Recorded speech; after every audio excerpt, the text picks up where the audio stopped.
I'm Eric Lehnen, and I'm a marketing consultant here at Redpath Consulting Group. Last week we did our Redcast on an interview with Donald Trump and Bernie Sanders, where they competed on different aspects of Salesforce and seeing which one would help their Salesforce org the best. That was an interesting one. So if you want to go ahead and watch or listen to those two podcasts we did, we have it on iTunes and Stitcher or on YouTube. So this week I want to talk about 5 campaign ideas that you can kick off for this quarter. So 2016 is coming to a close in the next 3 months, and as Redpath is starting to close out our marketing campaigns and close out our pipeline, we're thinking of new ways internally of how we can start to drum up some last minute business for the year. So I want to share some of the ideas that we're thinking about internally and some of the things that we've been working on for some of our clients. So the first idea that I want to talk about is reaching out to prospects that you haven't reached out to in a long time. So you may have a report of all of the prospects that have slightly decayed a little bit, and now it's time to reach out to them again, not only to stay top of mind, but to do a little cleaning. So actually one of the things we did earlier this year was a spring cleaning exercise where we identified all of the leads that we've had marketed to in the past. Obviously taking out the ones that were obviously bad, no longer there, bounced stuff. So we got rid of that. We didn't want it anymore. So it was a big kind of cleaning exercise to push some things through the pipeline and also clean it up. So if nothing was engaging, we would just remove it outright and just respectfully exclude them from marketing. So what we did is we divided up our prospects into 3 different groups. One was the high priority group, where we divide them up based on some certain attributes that we felt were more desirable. And then we had a medium group, which were more of a nice to have. They had some attributes in there, but they weren't quite a high priority prospect. And last, we had low priority. So these were just ones we wanted to keep in touch and stay top of mind with them. So we did a series of marketing tactics, so a combination of email and some follow-up calls on them. Obviously the high priority calls or high priority prospects received the calls first. So we tracked it all in a Salesforce campaign, tracking where all the statuses were on each of those prospects. So when it was all said and done, we wiped everything out that we just weren't drumming up any engagement with, so we didn't want to just over-market them and beat the dead horse. So that's one idea. You can use this idea across a few other ideas too, of trying to find any prospects you haven't reached out to in over a year. This is a good group to go after, sending out a message saying, hey, this is what's new with their organization, here's why you should talk to us, invite them to an event, give them a reason, and always make sure that you're answering the why in your messages. So the second idea is it's a little bit on account-based marketing. So this is identifying 25, 50, 100 accounts that you feel would be a core part of your customers. You really want their business, and using some certain attributes that you've been able to identify,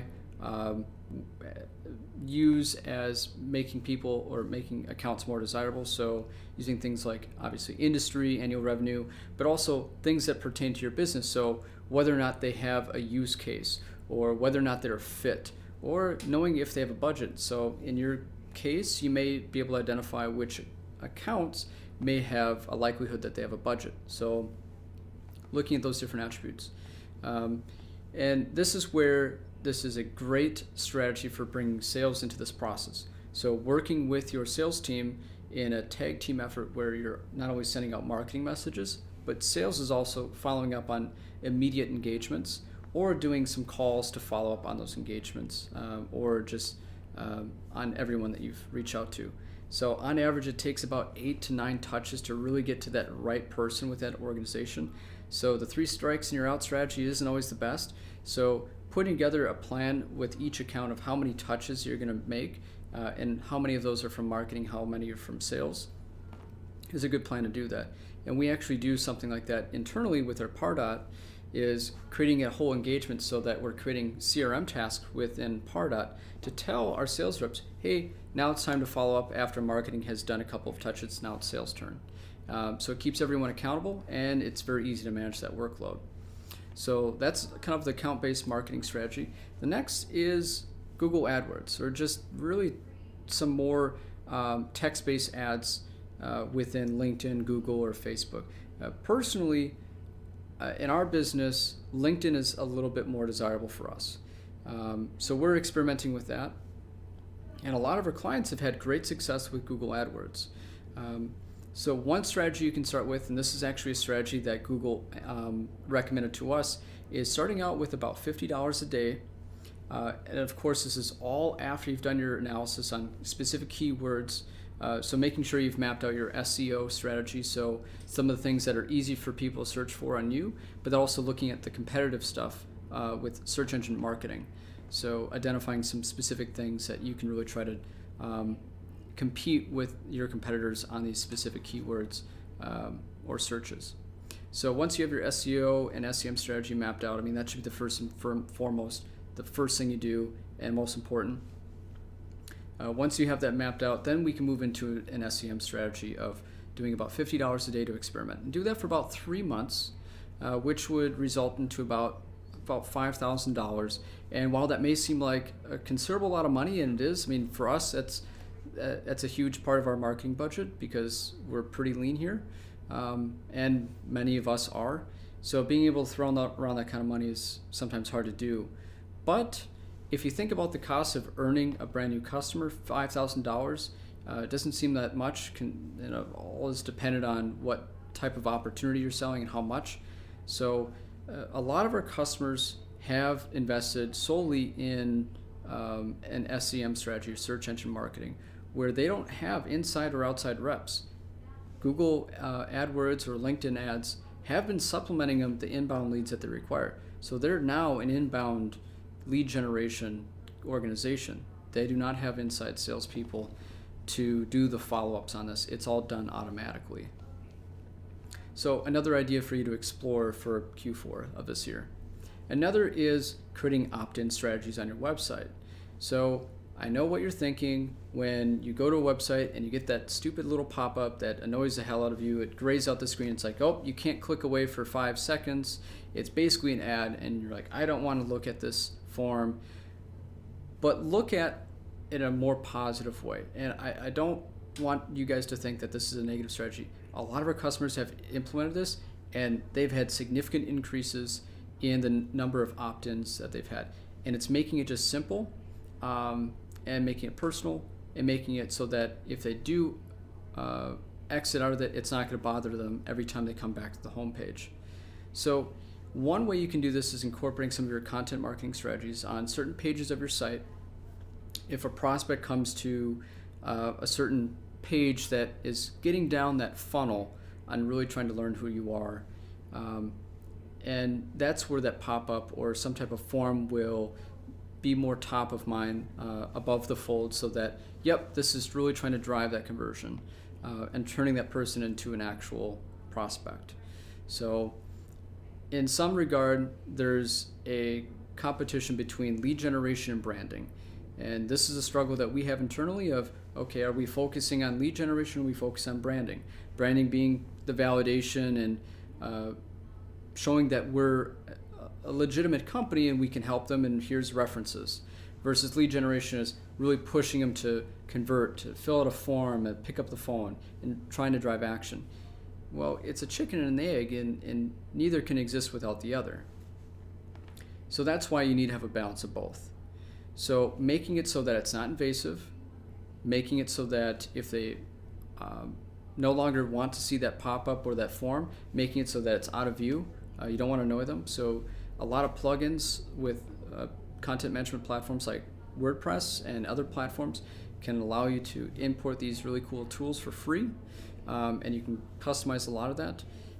So when it does pop up, it remembers that you've exited out and won't show it again. But making them strategically deployed on your website is also important. So incorporating some of your content marketing strategies in this is also very important, of kind of the what, so what, why should I fill out this form? It's a give and a get. And so if they're subscribing to a newsletter, that's not really appealing.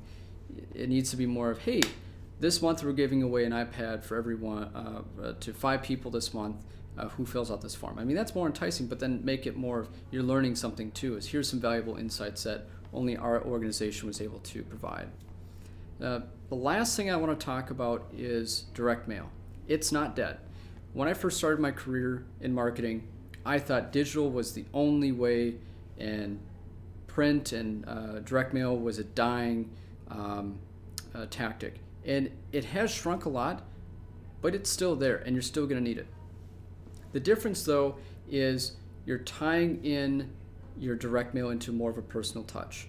So one of the things that we've started to do is, with all of our individual touches, we incorporate some personalized direct mail piece. And we don't want to send this out to everyone, because handwriting a little note, it's exhausting, and you want to make it personal. You don't want to just have a stamp of a personalized note every time and just, oh, I really want to do business with you. It's more of learning about their organization and really understanding what is it that their organization does and how can you help them.